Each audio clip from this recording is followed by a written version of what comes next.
Welcome to exam time दोस्तों। MPPSC साक्षात्कार हेतु आपको एक व्यक्तिगत विवरण फॉर्म भरना होता है और इस फॉर्म को भरते समय आपको किन किन बातों का ध्यान रखना है, कौन कौन सी सावधानी रखना है, इस वीडियो के अंतर्गत आपको बताएंगे।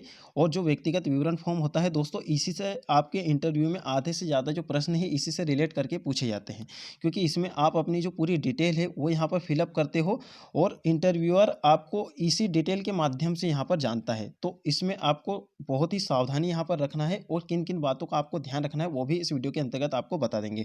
हमारे जो वीडियो है काफ़ी यहाँ पर लेट आया है, आधे से ज़्यादा लोगों ने यहाँ पर ये जो फॉर्म है फिलअप भी कर लिया है और भेज भी दिया है।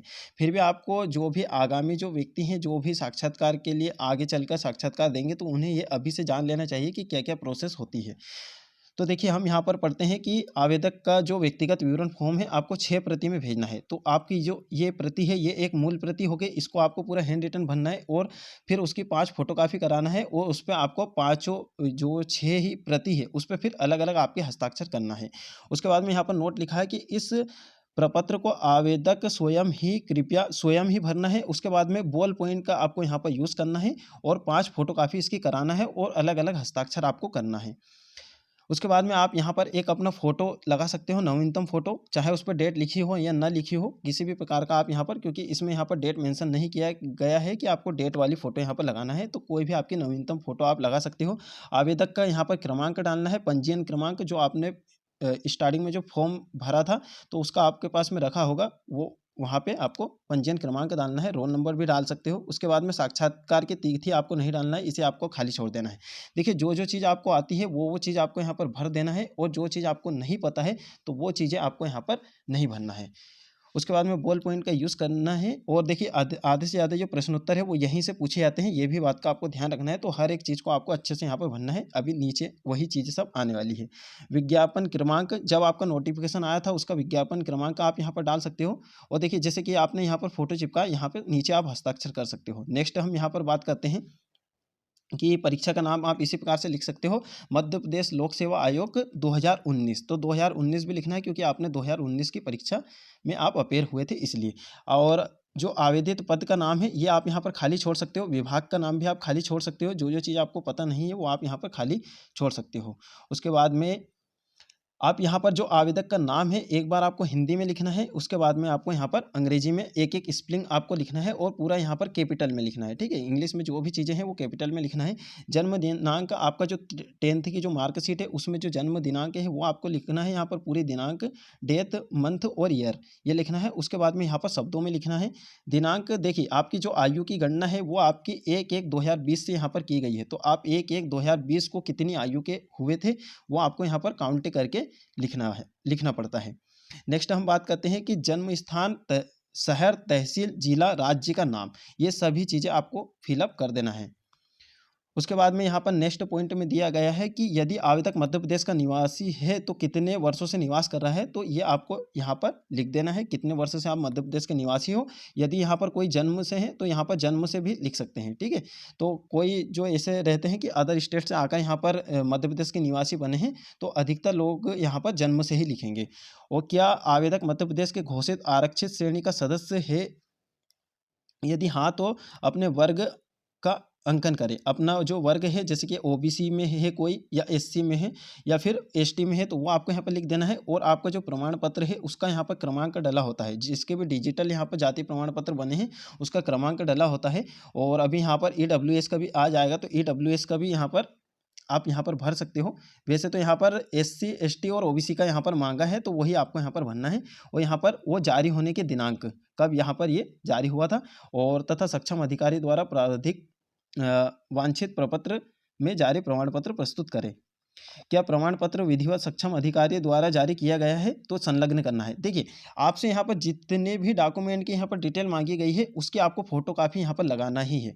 तो उतनी ही चीज़, जैसे कि जाति प्रमाण पत्र, तो इसको आपको संलग्न करना है, इसकी एक फोटोकॉपी आपको लगाना है। तो इसमें आप यहाँ पर हाँ क्लिक कर दोगे, हाँ पे टिक कर दोगे। उसके बाद में यहाँ पर आप देखोगे आवेदक का पता है। तो देखिए, बहुत ही नॉर्मल सा फॉर्म है, यानी कि आप आसानी से भर सकते हो। उसके बाद में यहाँ पर कुछ कुछ चीज़ों का ध्यान रखना है, वो आपको बता देते हैं। जैसे कि वर्तमान पता, आप जहाँ पर अभी वर्तमान में निवास कर रहे हो, स्थायी पता भी वही होता है। उसके बाद में मूल निवास, अधिकतर लोगों का जो मूल निवास और स्थायी पता एक ही होता है, तो वो आप यहाँ पर भर सकते हो। जो आपको यहाँ पर दिया गया है, ग्राम शहर या जिला, राज्य, पिन कोड भी देखिए यहाँ पर पिन कोड आपको डालना है। तो देखिए हर एक चीज़ों से यहाँ पर क्वेश्चन बन सकते हैं। जैसे कि पिन कोड है आपका, तो पिन कोड से यहाँ पर क्वेश्चन बन सकते हैं। आपका जन्म का जो मूल स्थान रहेगा, मूल स्थान आप जहाँ पर पहले निवास करते थे, जितनी जगह आप निवास करते थे, वहाँ वहाँ से आपके क्वेश्चन पूछ पूछ सकते हैं, बन सकते हैं। उसके बाद में जो साक्षात्कार की तिथि तिथि है वो तो बाद में आपको बताई जाएगी, और जितनी भी जानकारी आप देंगे सभी से प्रश्न बनेंगे, ये आपको यहाँ पर ध्यान रखना है। और देखिए सभी जहाँ पर भी दिनांक आपसे पूछी जाती है, सभी जगह आपको एक ही दिनांक यहाँ पर डालना है। और जो आपको यहाँ पर दिया गया है, जैसे कि आवेदक का आधार कार्ड नंबर, तो आधार कार्ड नंबर आप यहाँ पर डालना है। और उसके बाद में आवेदक का ईमेल आईडी आपको यहाँ पर डालना है। उसके बाद में आवेदक का मोबाइल नंबर, तो आप यहाँ पर कोई 2 मोबाइल नंबर आपने दे सकते हो चालू, एक अपना दे दीजिए और एक अपने परिवार में से किसी का भी दे सकते हैं। उसके बाद में 19, देखिए आपको जो 19 वाला जो कॉलम है उसमें क्या है, शैक्षणिक एवं अन्य अर्हता का विवरण, प्रमाण पत्रों, अंक सूचियों के प्रमाणित प्रतियां संलग्न करें। अब यहाँ पर स्पष्ट तौर पर यह लिखा है कि जब आवेदन करते समय आपने जो डॉक्यूमेंट लगाए थे, यानी कि जो आपसे योग्यता मांगी गई थी, उन्हीं का आपको यहाँ पर जिक्र करना है। अगर आपसे कुछ एक्सपीरियंस या अनुभव मांगा है वो कुछ अलग किसी पद के लिए, तो वो आपको यहाँ पर लगा देना है, बाकी चीज़ों को आपको यहाँ पर डिटेल नहीं देना है। जैसे कि आप यहाँ पर देखोगे हाई स्कूल और इंटरमीडिएट, तो 10th 12th का आपको लगाना है। बोर्ड का आपको नाम लिख देना है। एमपी बोर्ड आप लिख सकते हो, एमपी बोर्ड से करा हो, सीबीएसई से करा हो, उसके बाद में जो किसी भी आपने बोर्ड से करा हो या अन्य राज्यों से करा हो, तो वो आपको यहाँ पर बोर्ड का नाम लिख देना है। अंतिम परीक्षा उत्तीर्ण करने का वर्ष, कब आपने उत्तीर्ण करा है, उसके बाद में श्रेणी तथा प्राप्तांक, प्रतिशत या ग्रेड। देखिए किसी किसी जो परीक्षा होती है उसमें आपको ग्रेड मिलते हैं, किसी किसी में प्रतिशत, तो आपको यहाँ पर प्रतिशत लिखना है। उसके बाद में विषय का नाम लिख देना है। जैसे 10th में आप यहाँ पर आल कर सकते हो या सभी कर सकते हो। शैक्षणिक संस्था का आपको यहाँ पर नाम लिखना है, तो आप यहाँ पर शैक्षणिक संस्था का आपको छोटे छोटे वर्ड में आप लिख सकते हो। अभियुक्ति संलग्न क्रमांक, देखिए इसमें आप यहाँ पर ये कर सकते हो कि आपका जो 10th में आपका जो सीरियल नंबर लिखा रहता है मार्कशीट पे, तो वो आप यहाँ पर लिख सकते हो। क्योंकि यहाँ पर रोल नंबर तो पूछा है नहीं, तो आप यहाँ पर मार्कशीट का जो सीरियल नंबर होता है वो यहाँ पर लिख सकते हो। इसी प्रकार से यहाँ पर 10th का भी यहाँ पर जो मार्कशीट के ऊपर में सीरियल नंबर लिखा रहता है वो आप यहाँ पर लिख सकते हो। और नहीं भी लिखो तो वहाँ पर आप वो वाला चीज़ खाली छोड़ सकते हो। उसके बाद में यहाँ पर है स्नातक और स्नातकोत्तर, यदि किसी का है तो वो भी यहाँ पर डिटेल फिल कर दे। और बाकी इसमें जो अनिवार्य योग्यता मांगी गई है वो स्नातक ही है, तो आप यहाँ पर स्नातक का यहाँ पर फिल कर दिए। और अगर किसी का पीजी है तो वो भी आप यहाँ पर वो डिटेल भी लिख सकते हो। अन्य कुछ वांछित अर्हताएँ हैं तो वो भी आप यहाँ पर डाल सकते हो। जैसे कि आपने कुछ पीजीडीसीए वगैरह कुछ करा हो तो वो भी आप यहाँ पर लिख सकते हो, यदि आपका इस प्रकार का कुछ अनुभव इसमें मांगा हो। बाकी आप किसी भी चीज़ का जिक्र ना करें, क्योंकि उनसे भी आपके यहाँ पर प्रश्न बनेंगे। देखिए यहाँ पर लिखा है कि ग्रेड प्रणाली अंतर्गत यदि किसी परीक्षा में सीजीपीए ग्रेड सिस्टम में प्राप्तांक है, यानी देखिए किसी किसी अभी इसमें जैसे कि आपका जो योग्यता मांगी गई थी ग्रेजुएशन या फिर इसके समकक्ष, इस प्रकार की आपकी योग्यता मांगी गई थी। तो इस प्रकार की यदि कोई सी योग्यता है वो जिसमें आपको प्रतिशत नहीं दिए जाते, जिसमें ग्रेड दिए जाते हैं, तो उसको भी आपको क्या करना है, प्रतिशत में कन्वर्ट करना है। और आपने किस फार्मूले के तहत प्रतिशत में कन्वर्ट किया है, तो उस फार्मूले की एक प्रति भी आपको संलग्न करना पड़ेगी कि कौन से फार्मूले के तहत आपने ये ग्रेड को प्रतिशत में कन्वर्ट किया है। इस प्रकार से है। उसके बाद में यहाँ पर नेक्स्ट देखोगे, देखिए जो चीज़ें आपको नहीं आती वो आप यहाँ पर खाली छोड़ सकते हो, या फिर जो डिटेल आपसे संबंधित नहीं है, जैसे यहाँ पे विज्ञापन के अनुसार वांछित अनुभव यदि मांगा गया हो, तो अभी अधिकतर का तो यहाँ पर वांछित अनुभव नहीं मांगा गया है। अधिकतर पद के लिए सब सामान्य ग्रेजुएशन से यहाँ पर अप्लाई करते हैं, तो ये आपको ये चीज़ें यहाँ पर खाली छोड़ देना है। और अगर है तो फिर आपको उसकी प्रति भी यहाँ पर संलग्न करनी पड़ेगी। उसके बाद में आप में यदि आप मध्य प्रदेश शासन के अंतर्गत शासकीय, अर्धशासकीय या अशासकीय, यानी किसी प्राइवेट जॉब में या फिर किसी सरकारी जॉब में हैं, तो उसका भी यहाँ पर आपको विवरण देना पड़ेगा और उसकी यहाँ पर एक प्रति भी आपको संलग्न करनी पड़ेगी। केवल वही सेवा का विवरण अंकित करें जिसमें आप निरंतर सेवा में हैं, यानी कि आपको डेली वाइज जैसे कि आप कुछ भी काम करते हो उसका आपको यहाँ पर नहीं विवरण देना है। यानी आप निरंतर सेवा में हैं, 1 से 2 वर्ष, 3 वर्ष, 4 वर्ष निरंतर आप सेवा में हो, तो उसी का यहाँ पर जिक्र करना है। तो यहाँ पर आप कौन से पद पे हैं उसका नाम लिखना है, कार्यालय या विभाग आपका कौन सा है उसका नाम एवं पता भी लिखना है। और उसके बाद में कार्यालय का प्रकार कैसा है, शासकीय है, अर्धशासकीय है या फिर कोई सी प्राइवेट है, मूल विभाग का नाम भी अंकित करना है साथ में। कब से कब तक आप रहे ये आप यहाँ पर कर सकते हो। और नियुक्ति का प्रकार कैसा है, नियमित है, मानदेय है, किसी योजना के अंतर्गत है। और आपका जो मासिक वेतन है वो कितना है वो भी आपको यहाँ पर दर्ज करना है, वेतनमान कितना है और कुल वेतन आपको यहाँ पर कितना मिलता है। कार्यरत विभाग का ईमेल आईडी या फिर उनका जो मोबाइल नंबर है वो यहाँ पर लिखना है, ईमेल आईडी और मोबाइल नंबर। क्या विभाग से नियमानुसार अनापत्ति प्राप्त की है, यदि हाँ तो अनापत्ति प्रमाण पत्र की प्रति संलग्न करें। तो अनापत्ति प्रमाण पत्र ये होता है कि आपका जो विभाग के जो अधिकारी होते हैं उनसे एनओसी आपको लेना पड़ता है, अनापत्ति प्रमाण पत्र। तो यदि आपने संलग्न की है तो आपको यहाँ पर उसकी जो प्रति है वो लगाना है, हाँ कर देना है यहाँ पे, और यहाँ पे भी आप यहाँ पर राइट का निशान या फिर हाँ लिख सकते हो, संलग्न है इस प्रकार से। और अगर आपको अनापत्ति प्रमाण पत्र नहीं मिला है तो वो आप यहाँ पर नहीं भी कर सकते हो, फिर उसका आपको यहाँ पर कारण बताना पड़ेगा अनापत्ति प्रमाण पत्र में कि हमें इस कारणवश से नहीं मिला है। उसके बाद में यहाँ पर यदि आप अन्य किसी संस्था विभाग में किसी पद पर मध्य प्रदेश शासन की सेवा के अतिरिक्त यदि अन्य किसी विभाग में आप सेवारत हैं तो उसका विवरण इसी प्रकार से देना है जैसे ऊपर हमने आपको बताया है। या अन्य राज्य में, या फिर आप किसी भी अन्य स्टेट पीसीएस में चयनित हो, या अन्य किसी भी पद पे रहे हों। अब देखिए यहाँ क्या करना है, यदि आप आयु सीमा में छूट चाहते हैं तो छूट का आधार तथा विज्ञापन संदर्भित कंडिका का स्पष्ट उल्लेख करना है कि किस कंडिका में कहा गया है कि इस प्रकार के आपको आयु के यहाँ पर छूट दी जाती है। क्या आप भारत के नागरिक हैं तो आप यहाँ पर हाँ लिख दोगे। यदि आप भारत के नागरिक नहीं हैं तो क्या आप भारत सरकार से पात्रता का घोषणा पत्र प्राप्त किया है तो आप यहाँ पर हाँ कर सकते हो।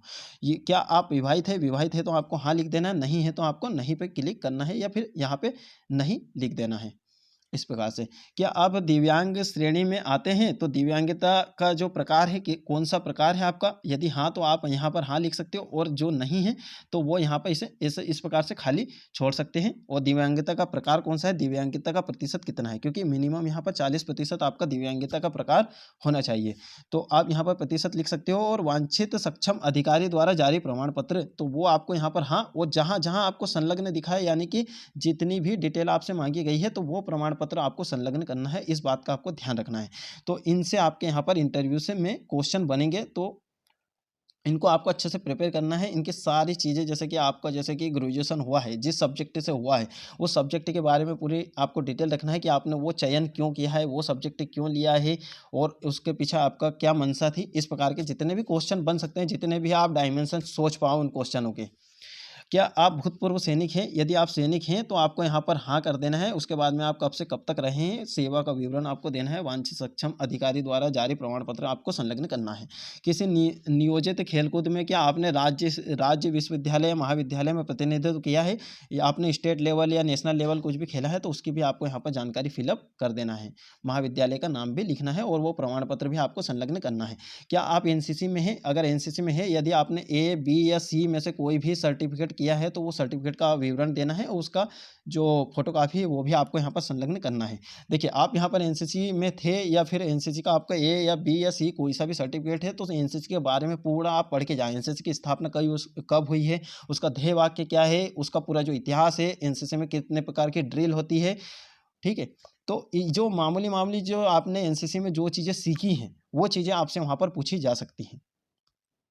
और एनसीसी की क्या क्या रैंकिंग होती है वो भी आपको यहाँ पर लिखना, मतलब कि याद करके जाना है। और एनसीसी की जो हैंड बुक रहती है उसे भी एक दो बार रिवाइज करना पड़ेगा, आपके जितने डायमेंशन है एनसीसी के वो कंप्लीट करना पड़ेगा। नेक्स्ट हम यहाँ पर देखते हैं, क्या आपको कभी शासकीय तथा अन्य सेवा से बर्खास्त किया गया है, हटाया गया है, न्यायालय द्वारा अभियोजित दंडित किया गया है, आपके विरुद्ध विभागीय जाँच लंबित है, हाँ तो विवरण दीजिए। तो अगर इस प्रकार की आपके ऊपर कोई सी जाँच चल रही है तो वो आपको यहाँ पर उसका विवरण देना है। आपको संघ अथवा राज्य लोक सेवा आयोग द्वारा किसी परीक्षा चयन से वंचित किया गया हो तो विवरण दीजिए। अगर किसी परीक्षा से अगर वंचित किया हो, जैसे कि कभी-कभी इस प्रकार का होता है कि जैसे कि आपने यूपीएससी में आप मान लो कि आपने कुछ पर्ची ले आते हो या मोबाइल ले आते हो, कभी पकड़ा गए हो, या किसी भी कारणवश यदि आपको वंचित किया गया हो किसी परीक्षा से तो उसका भी आपको यहाँ पर विवरण देना है, ठीक है। बाकी आपका यहाँ पर आप नहीं, या मतलब छोड़ देना है, खाली छोड़ देना है। उसके बाद में यहाँ पर क्या आप माननीय उच्च न्यायालय के निर्णय के तहत परीक्षा साक्षात्कार में सम्मिलित किए गए हैं, यदि हाँ तो याचिका का विवरण एवं याचिका की प्रति संलग्न करें, ठीक है। तो ये भी आपको यहाँ पर भर देना है। इस प्रकार की अगर कुछ चीज़ें हैं आपके साथ में, और आप अपने संबंध में यदि कोई विशेष जानकारी आपके चयन में सहायक हो, जैसे अभिरुचि या फिर आपकी कोई सी हॉबी हो, वो आप यहाँ पर बताना है। तो ये आपको यहाँ पर लिखना ही है, और वो सोच समझ के आपको भरना है। यहाँ पर आपकी जो हॉबी है, पढ़ना है, खेलकूद है, स्पोर्ट है, जो भी चीज़ें हैं आपकी, संगीत है, तो वो आप यहाँ पर भरोगे और उसके जितने भी डायमेंशन हैं उससे यहाँ पर कवर करोगे, किस प्रकार से आपके क्वेश्चन बन सकते हैं और विशेष जिस चीज़ में आपकी रुचि है वही आपको यहाँ पर लिखना है। विद्यार्थी का यहाँ पर घोषणा पत्र है विद्यार्थी के द्वारा कि मैं एतद द्वारा घोषणा करता है करती हूँ कि जहाँ तक मेरा ज्ञान और विश्वास है इस जानकारी पत्रक में मेरे द्वारा अर्जित समस्त प्रमाण पत्र अभिलेखों आदि के अनुसार ही सभी प्रविष्टियाँ सावधानी पूर्वक अंकित की गई है जो कि पूर्णतः सत्य है। मैं यहाँ घोषणा करता करती हूँ कि यदि मेरे द्वारा जैसे कि कुरचित या भ्रामक या त्रुटिपूर्ण यदि जानकारी अंकित करने पर मेरे विरुद्ध वैधानिक कार्रवाई की जाती है। अगर मैं यहाँ पर भ्रामक जानकारी या त्रुटिपूर्ण जानकारी देता हूँ या देती हूँ तो मेरे जो ऊपर है वो वैधानिक कार्रवाई की जा सकेगी, जिसके लिए मैं स्वयं जिम्मेदार रहूँगा। तो ये आपको क्या करना है, यहाँ पर दिनांक डाल देना है, सभी में एक ही दिनांक डालना है और यहाँ पे हस्ताक्षर और उम्मीदवार का आपको नाम लिखना है। ये चीज़ें आपको नहीं भरना है, ये कार्यालयीय उपयोग हेतु है, ये आपके उपयोगी हेतु नहीं है। तो इसको आपको क्या करना है, ये आपकी एक मूल प्रति हो गई है। मूल प्रति के साथ में आपको इसको पहले भर लेना है, भरने के बाद हस्ताक्षर वाली चीज़ें आपको छोड़ देना है। फिर आपकी इसको 5 फोटोकॉपी कराना है, 5 फोटोकॉपी कराने के बाद फिर आपको वापस ब्लैक बॉल पेन से आपको वापस से हस्ताक्षर कर देना है सभी पे। तो इस प्रकार से आपको भरना है। देखिए इससे भी आपके साक्षात्कार में क्वेश्चन बनेंगे और जितनी जानकारी आप देंगे सभी से आपके प्रश्न बनेंगे, ये आपको ध्यान रखना है। दिनांक सभी में एक ही लिखना है और इसी प्रकार से है दोस्तों। अब देखिए इसके बाद में हम यहाँ पर नेक्स्ट वाला जो फॉर्म है वो यहाँ पर देखेंगे अनापत्ति जो देखिए अनापत्ति प्रमाण पत्र के बारे में देखेंगे और उसके बाद में यहाँ पर अनुप्रमाणन पत्र है, जितनी भी चीज़ें हैं वो सारे यहाँ पर देखेंगे। तो ये व्यक्तिगत विवरण फॉर्म आप इस प्रकार से अच्छे से यहाँ पर भर सकते हो और ये हमारे टेलीग्राम चैनल पे आपको प्रोवाइड करा दिया गया है, वहाँ से भी आप देख सकते हो। और जो आगामी जो साक्षात्कार देंगे जैसे कि अभी 2020 में जिनका मेंस है तो उन्हें भी ये चीज़ें अभी से यहाँ पर पता होनी चाहिए कि क्या क्या चीज़ें मांगी जाती है, पूछी जाती है, क्योंकि जिस परीक्षा की आप तैयारी कर रहे हो तो उसके बारे में पूरा पता होना चाहिए कि इंटरव्यू के वक्त क्या होता है, मेंस मुख्य परीक्षा का जो फॉर्म आता है उसमें क्या क्या चीज़ें यहाँ पर भरना होती है। तो ये सारी चीज़ें आपको अभी से यहाँ पर पता होनी चाहिए। ठीक है दोस्तों, मिलते हैं नेक्स्ट वीडियो में। अनुप्रमाण पत्र और जो भी जो चीज़ें हैं उन पे भी आपका यहाँ पर वीडियो आ जाएगा। और इस वीडियो से रिलेटेड यदि आपके कोई जैसे कि कुछ भी कमेंट है वो आप यहाँ पर लिख सकते हो, बता सकते हो।